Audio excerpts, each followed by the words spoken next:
CNBC TV18 Young Turks Conclave 2015.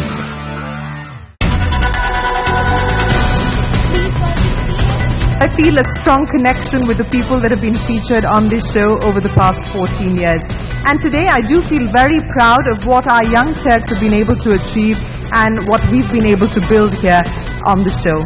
We don't have any idea of our capacity to give. When you're chasing a purple carrot, if you can make the world a little bit better, if you can bring the people a little bit closer, these carrots turn magical. Our next speaker or speakers for the evening are part of the quartet who have created a business that worked and, more importantly, one that paid well where there was none earlier.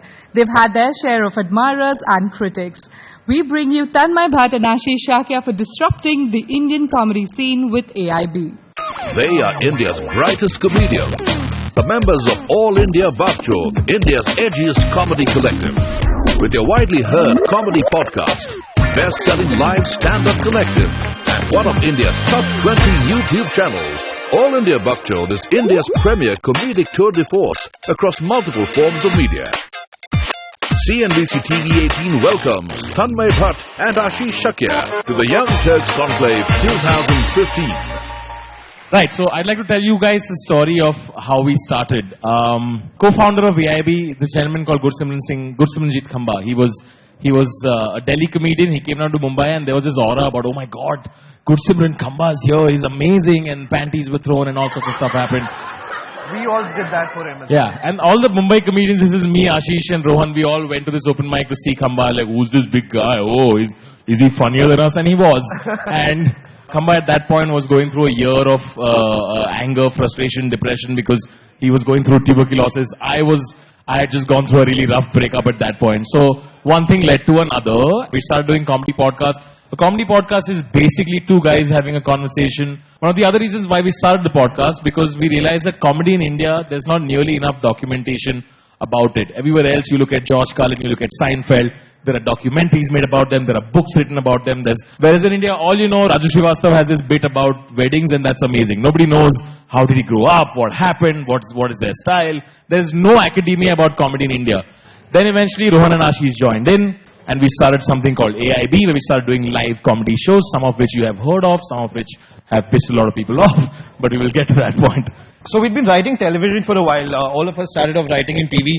And the thing about TV, as anybody who's ever switched on an Indian TV channel in the past 15 years will know, that it is very limiting in terms of what you can say, what you can't say. And we needed to get to a new medium. That's where YouTube came in. And we really wanted to have fun with it, except we had no idea what we were doing. Are you guys familiar with Breaking Bad?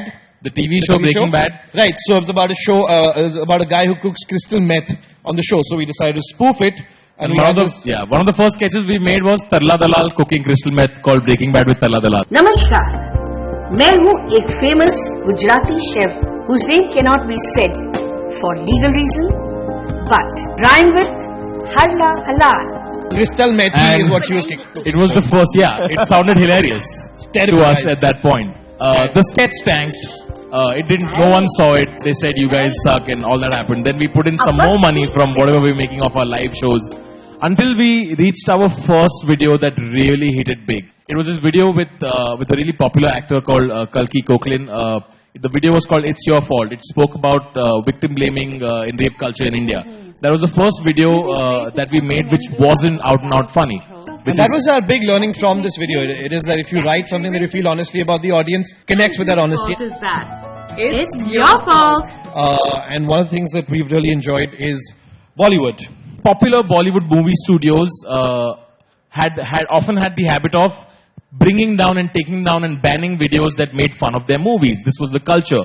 One day, we wanted to parody one of Abhishek's movies, Dhoom 3. And the trailer had just come out. And all we wanted to do was take the trailer, put our own voiceovers on it, and do a parody video.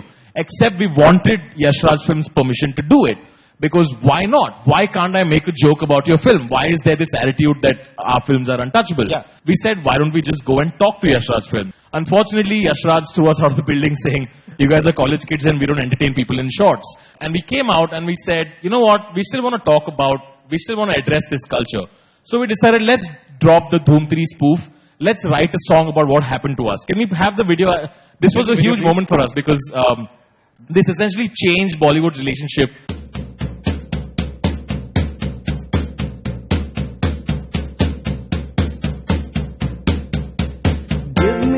Second, I need to get my story straight. We made a Doom 3 trailer spoof, but Yash Raj sat on its fate. We went to ask permission, and it turned into a farce.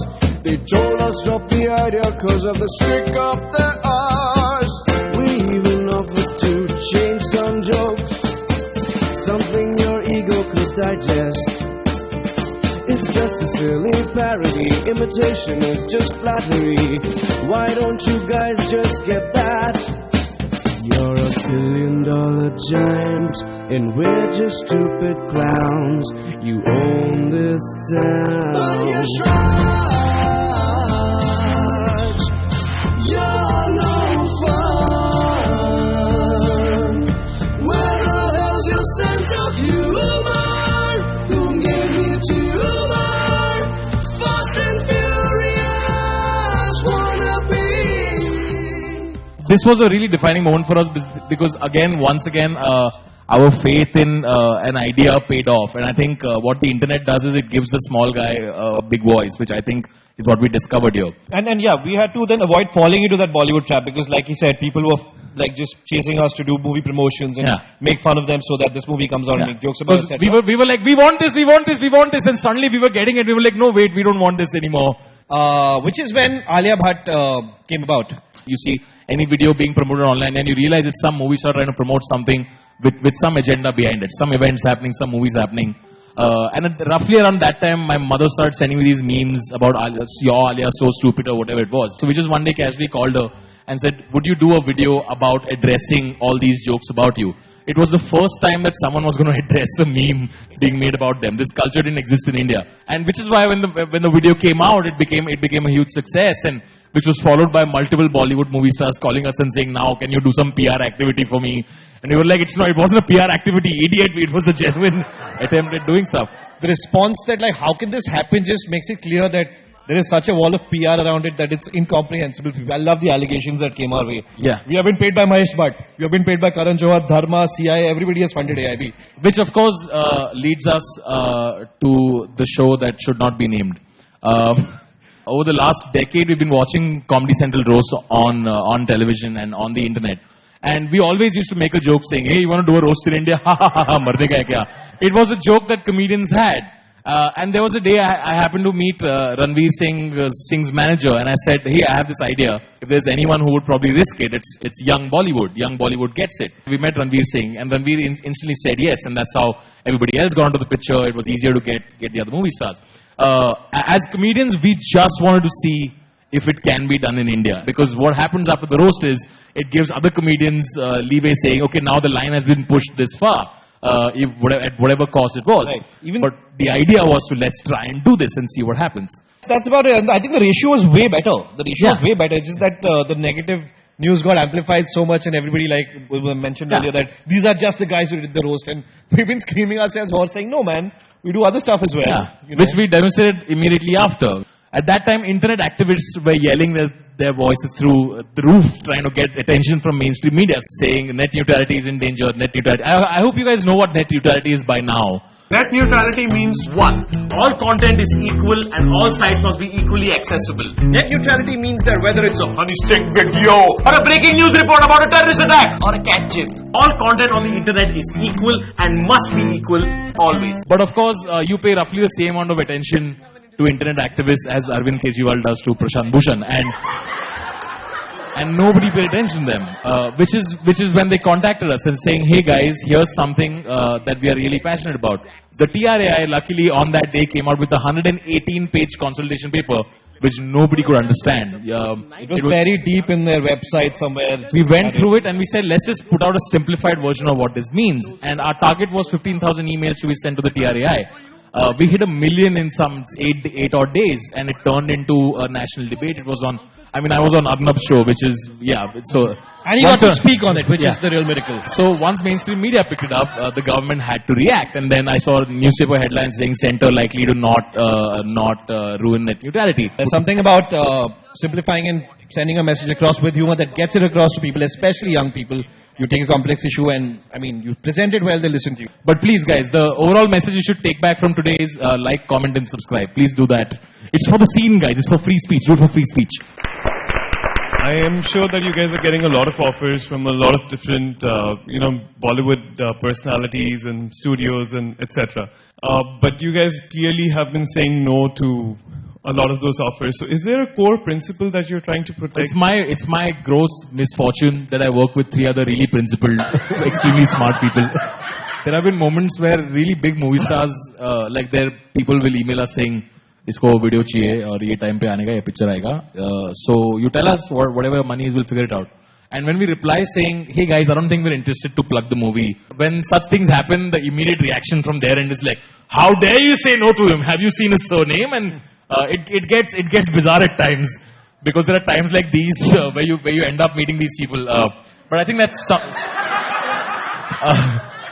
not Abhishek. Abhishek's been nice. Not him. We get a lot of fan mail after 9:30, 10 p.m. It's when students get introspective and they're nostalgic at night.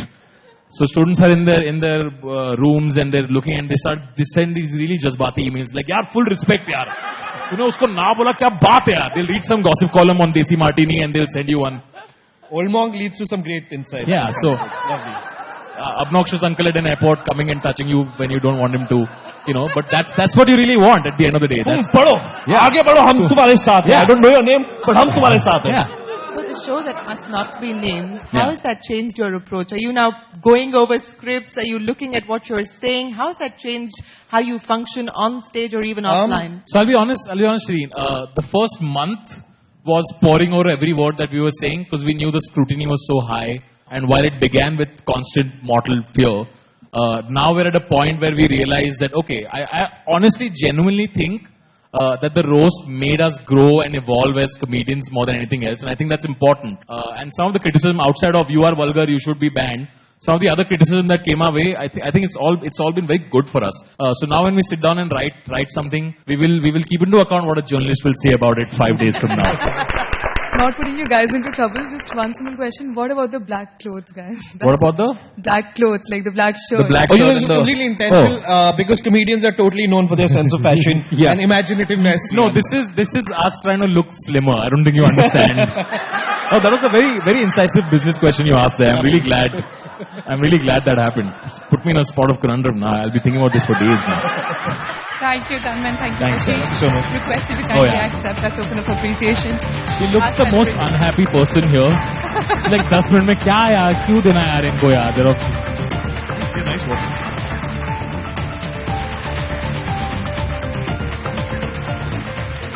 Under Arun Sarin's leadership, Vodafone grew to become a global brand with over 300 million customers. There is a chance to kind of rewrite the rules, because the old rules are not going to apply.